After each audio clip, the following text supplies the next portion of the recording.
Hey homies, this is Sarah. And this is Ashley. And this is Hometown Homicide.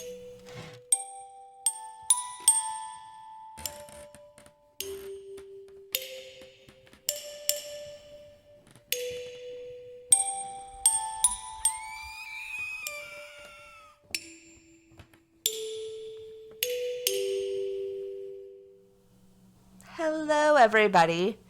And Happy New Year. Yes. Welcome to the first episode of 2022. It's going to take a little bit to get used to that one. Indeed. Is it 2022? I hope it's not 2022. 2020 sucked. I saw a meme today that said 2022, whatever song was number one on your 22nd birthday. Oh, God. Is how your 2022 is going to be. All right, I'm Googling that real quick. So I Googled it, and the song was Maroon 5. I got to find it again. Oh, it was Maroon 5, Makes Me Wonder. Which made me wonder what the hell that meant. What do I need to wonder about? But then it also said other top songs of that era, like May of 2007 was Buy You a Drink, which, okay, people want to buy me a drink in 2022. I'm down. Also, Glamorous. Okay. I'm feeling those vibes, but not Makes Me Wonder. I don't want to have things make me wonder what's happening. I'm over that. But I hope everybody had a safe, happy New Year. Hold on, I want to look up my birthday thing. I have conflicting. I got Check on It by Beyonce for this one. Another source said Low by Flo Rida, which... Oh, wait, no, that's just 2008. I don't know why it's telling me that when I literally put 2006, but whatevs. So, yeah, Check on It by Beyonce. Okay. But I was like, that's interesting, and I don't like that. Sorry, cracking my knuckles. I hope everyone had a safe and happy New Year. Hopefully nobody got in trouble. Hopefully nobody did anything to where we need to tell a story about you. No doubt, right? That's the main thing. But we're going to get into the first episode of 2022 with the story of Carol Thompson. Where this begins, Carol Ann Swoboda was born October 11th, 1928 in St. Paul, Minnesota. She was an only child.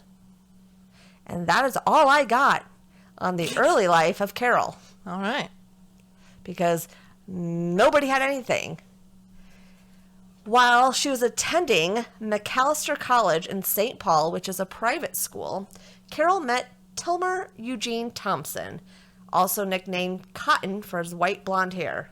I'm just going to call him T, because in all this articles it was T. Eugene, so T is easy. T was born August 7th, 1927 in Elmore, Minnesota. Carol and T married March 27th, 1948, while he was still attending school. After graduating from law school in 1955, T joined the St. Paul law firm of Hoffman, Donahue, and Graff, where he handled a variety of civil and criminal cases. Carol and T had 4 children. T became a very well-known and respectful young lawyer in St. Paul. So the family moved to a large home in an upper middle-class Highland Park neighborhood. So they were in the suburbs of St. Paul, living the good life. The Thompsons became pillars of the community. They were regular Sunday churchgoers. They just had a really nice life. Describing Carol, she was in many ways the prototypical early 1960s wife and mother. She had everything except the white picket fence out front. That's funny. When you were describing their life, I was thinking like, white picket fence. Yeah. She was active in her church, active in scouts, and did all the things that stay-at-home mothers did in those days. She had 1 million friends with whom she played bridge and got together for coffee parties. I want to do coffee parties. You need to play euchre, though. I don't care. I just want to get together. Or Cards Against Humanity. We have our brunches where it's bottomless mimosas. Yeah. But what about coffee? I love coffee. Can't drink too much of it, though, but coffee parties. That was a thing. So on the morning of March 6, 1963, Carol, who was 34 at the time, she made breakfast for her husband and 4 children, then went back to bed, and around 8:30 she was surprised by an intruder in her bedroom. He knocked her out with a rubber hose and tried to drown her in the bathtub. How do you knock someone out with a rubber hose? I don't know. I've been trying to figure that out. When she came to and tried to escape, her attacker tried to shoot her, but his pistol wouldn't fire. So he beat her with the gun's butt and then stabbed her in the neck. Ooh. After all of this, she was able to make it to a neighbor's house while the intruder was washing up because he thought she was dead. She was barefoot and covered in blood and also had blood streaming from her head and face when she showed up to the neighbor's doorstep. She was so bloody that the neighbor said that they didn't even recognize or even know who she was. According to that neighbor, Carol said, "I've got a knife in my throat. A man did it. He came to my door. Won't you please help me?" She was rushed to Anchor Hospital, where surgeons took a 3-inch knife blade from her throat. Oh, my God. But unfortunately, after all the life-saving efforts, Carol died a few hours later at the hospital. That sucks. It does. Once the word spread, the community feared that a killer was on the loose and prompted neighbors to deadbolt their doors. And they say this in every serial killer documentary. It was a neighborhood where people felt safe and they could keep their doors unlocked. They didn't go to bed. Like And last it's the week same about thing- Leah Rollins, like small towns, no one didn't, derp, derp. No one locked their doors. And it's the same, like, it must have been like that time where people didn't need to. But this, of course, made people deadbolt their doors. Her husband, T, of course, was very upset after learning of his wife's death. But was he really? I'm going to say, where was he at when this happened? But was he really? Okay. The look she was giving me is like, bitch, shut up. I'm going to interject real quick just to remind you guys that we love you and thank you for your support. Another way to show your support is now you can go to patreon.com/Hometown Homicide Podcast, and there are 2 different tiers that are active. And don't forget to rate us 5 stars on Spotify and Apple Podcasts, or hit the thumbs up on YouTube or any of our Instagram posts. Thank you, guys. Attacks were pretty unusual enough in St. Paul in 1963, but they were virtually unheard of in affluent neighborhoods such as the Thompsons. A 34-year-old Carol Thompson, in many ways, was a highly improbable victim. St. Paul police had intense pressure from the public as they began an extensive investigation when they turned their focus to Carol's husband, T. After receiving reports of his purchase of more than $1 million in life insurance Bitch. on his wife, on top of having an alleged, air quotes, history of womanizing, and became their prime suspect. Oh, dick smack. I mean, I think by being a shitbag womanizer doesn't, like, make you a prime suspect for murder, but $1 million in life insurance in 1963 is... Oh, yeah, shit, I didn't think about that. Nowadays would have been over $9 million. Oh, my God. Wow. And it's always or not always the husband, but, you know, it's almost always the spouse. And don't have a shit ton of life insurance on your spouse when you're going to murk them because it's just extra arrows pointing directly at you. And mind you, he's a lawyer. Oh, yeah, extra dumb then. Okay. Right. Fucking duh. They also grew suspicious when they learned that T had recently given away the family's dog. And after that, arriving at his office unusually early that morning. He had instructed his secretary to call his wife at home on a pretext that she'd answered the phone. And of course, T denied any involvement with the crime. Joe Healy, an insurance investigator, told the New York Times in 1972 that the trouble was that he thought of everything. And everything he thought of made him that much more suspect. Yeah, I mean, that makes... he thought of everything. He covered all of his bases, which is extra suspicious. Sus. I almost said that. I almost said sus. I don't fucking like that. I don't either. I think it's but too, people say it all the like, time. it's too, like, Gen Z. I don't know. Yeah. No offense, Gen Z. But suspish, I can get down with that. Suspicious. Oh my god, my dad bought me that sweatshirt. The Bailey Sarian Suspish sweatshirt. Oh, really? For Christmas, but it's, like, not back ordered, but it hasn't arrived yet. So he's like, hopefully it'll come. And I was like, yeah. She had some restocks. It hasn't been canceled yet, so hopefully it'll still come. Good. I'm excited. Awesome. The police initially suspected that an intruder, a homicidal maniac, had killed her, but investigators linked the crime scene evidence to a small-time thief named Dick Anderson. Dick. Who confessed he had killed Carol for $3,000. You got the short end of the stick. Yep. After being hired by ex-boxer Norman Mastrian. Mastrian was a middleman who was hired by T. Okay, I'm like, how is this other fellow even... Okay. So T hired the ex-boxer, who then hired Dick. Apparently, Dick got $2,300, and the ex-boxer kept $700 just for being the middleman. Okay. That's... They all got the shaft for this fucking thing, man. Not that you should have people murder. Right. But, you know. T was arrested on June 21st and indicted on a charge of first-degree murder, and his bond was set at $100,000, which was the highest in state history at that time. The 6-week trial of T drew global attention, and the Historical Society described T. Eugene Thompson as arguably the most infamous murderer in Minnesota history. Minnesota. Many believe this case inspired the plot of the film Fargo, but the filmmakers said it's not true and they have never even heard of Thompson. T. Yeah.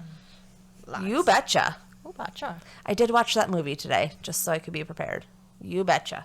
Prosecutor attorney William Randall convinced the jury that Mr. Thompson, T., then 36, so he's 36 by this time, had arranged what turned out to be a gruesome contract killing so that he could collect nearly $1.1 million in life insurance benefits he recently had taken out on his wife.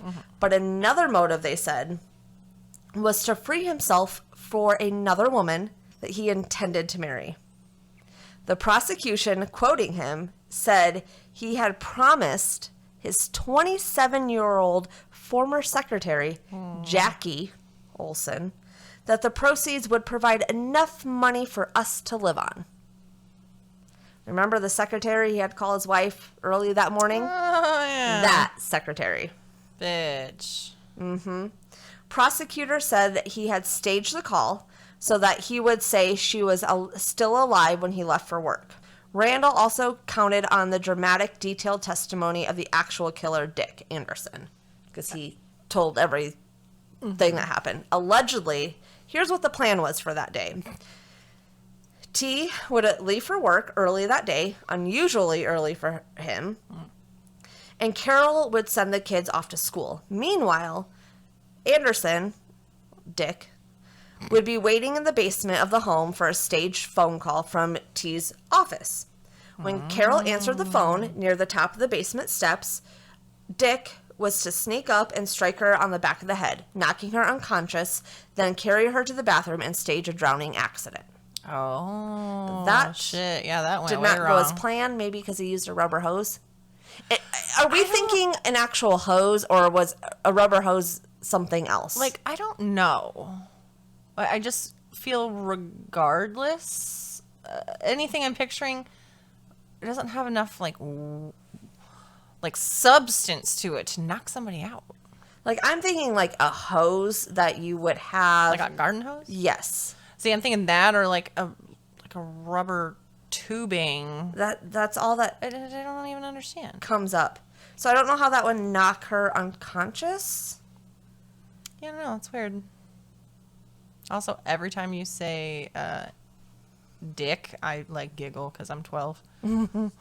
Well, I say Anderson and then like it confused me. So if I just call them by their first name, hopefully people will follow along. Correct. The defense, led by respected criminal attorney Chaim Siegel, insisted that T was a loving and dutiful husband, unjustly accused by untrustful witnesses and besmirched by misleading evidence. Presumably against the advice of his counsel, T himself took the stand. By most accounts, he did more harm than good to his case. After 12 hours of deliberation, the jury of 6 men and 6 women decided that T was guilty as charged, and he was sentenced to life in prison. The verdict made headlines around the world. Also, Dick Anderson and the ex-boxer Mr. Mastrian were also given life terms. Sorry, that wasn't...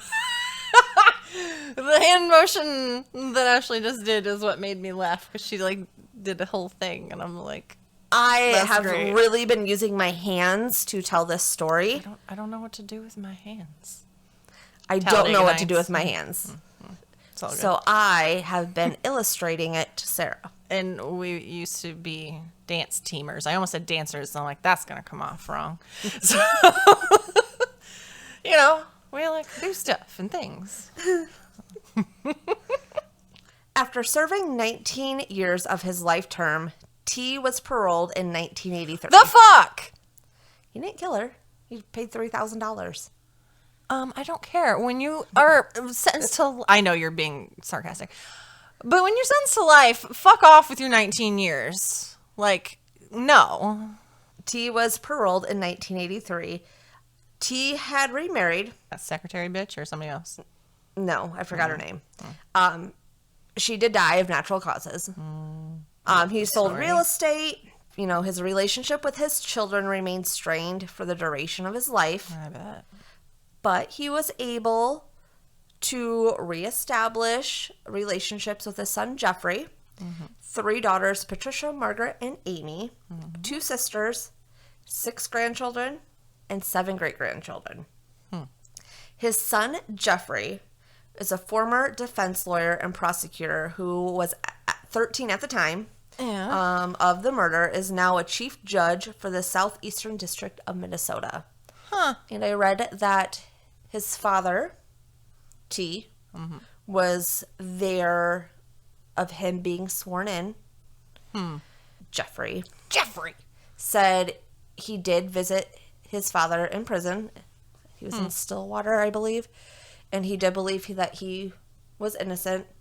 Because he, through the entire thing, said he was innocent. Helped him get parole. And once he was released, him and his siblings did I think they called it a kitchen trial. Like, they had the evidence of why he was guilty, and they wanted him to provide to them of why he wasn't, and he couldn't. So his kids were like, you are guilty. But he said he still sent him birthday cards and whatnot. You know, it was still his father. But Yeah, but I mean, that's a whole can of worms. But being a convicted felon, he was prohibited from practicing law and remained on parole until he died on his 88th birthday, August 7th, 2015, at his home in Roseville, a Twin Cities suburb. He always insisted he was innocent, which was said by William Swanson, who wrote a book about the case, Dial M, The Murder of Carol Thompson. It was published in 2006. The last line of his obituary includes a quote from Oscar Wilde. Every saint has a past, and every sinner a future. And to note the last part of this, Dick and the boxer were also paroled early. I don't know when. So, like, that's my thought is how did he try to explain away Dick and the ex-boxer, like, conspiring to I mean, it's two be people, in his basement and kill his wife without him knowing. and the fact that he knew to do it once she answered the phone, which Right. was set up to happen so you could say, she was alive when I left. Right. And then the And that phone secretary call could chick, prove like, it. that's irritating. He got out after 19 years, but hey, whatever. Justice system is screwy. That it is, but that is, and apparently that was a nationwide case way before I our was time, born, yeah. but I had never heard of it, so I don't know if you guys have. I know we are trying to stick to lesser known cases, but that one, so of course I had to watch Fargo, which, yes, it had the husband hired someone not to kill his wife, but to kidnap, and I had never watched Fargo before. If I have, I don't remember. I watch a lot of movies. It had to be probably 20 years ago when I watched it. So in Fargo, it's two men. And one of them had like really bleach blonde hair, which kind of T. because he was known as Cotton, yeah. for his hair. I was like, but the filmmaker said they didn't know who he was, didn't know that case. It was too familiar, but yet had its own vibe. So when I got here to record this, Ashley had Fargo on, and she's like, The TV series, not the movie. Oh, yeah, okay. And you had said something about, if that's any hints or whatever. I said that I had heard one podcast covering this, but whatever I listened to actually had stuff about the wood chipper. Like a murder with a wood chipper. So definitely not the same Not the story. same.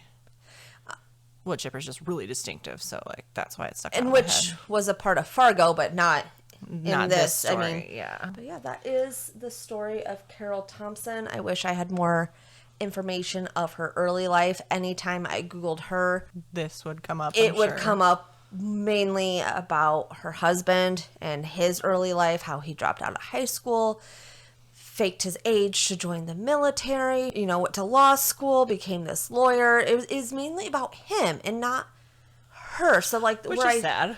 Exactly. And then I did find one article where it described how, Carol had so many friends, and that was the nice, coffee but that's the parties. only one I found. And yeah, it was one of the most like news thing back in 1963 up until it got disrupted when Kennedy died. Oh. But yeah, that is, I had honestly never heard of that. I'm originally from Minnesota. So yeah, thought I'd share it. Get out of Iowa for a little bit. Next week, my episode's going to be about a few missing people from the state of Michigan. I decided to send them some true crime love and focus on a couple of the missing people over there. And also, if you are listening on Apple Podcasts or Spotify, if you could click the little star buttons for us and also leave a review, that would be great. Yeah. Also, you can do that on YouTube by hitting that subscribe button and the little bell for notifications. And always feel free to comment on YouTube or the Instagram or tweet the twit. Tweet the twit at OpeMurder, but that would definitely be greatly appreciated and help us out. And I hope you enjoyed the happy hour that we provided for the holiday. It was fun. I mean, still sad, but some drinks, some belches. My manager, she laughed. She's like, "You left that in?" I'm like, "Heck yeah, I left that in. It's happy hour. What are you talking about?" What ifs? But thank you guys for listening. Remember that we want to tell stories to you and not about you, so stay safe. And this was Hometown Homicide.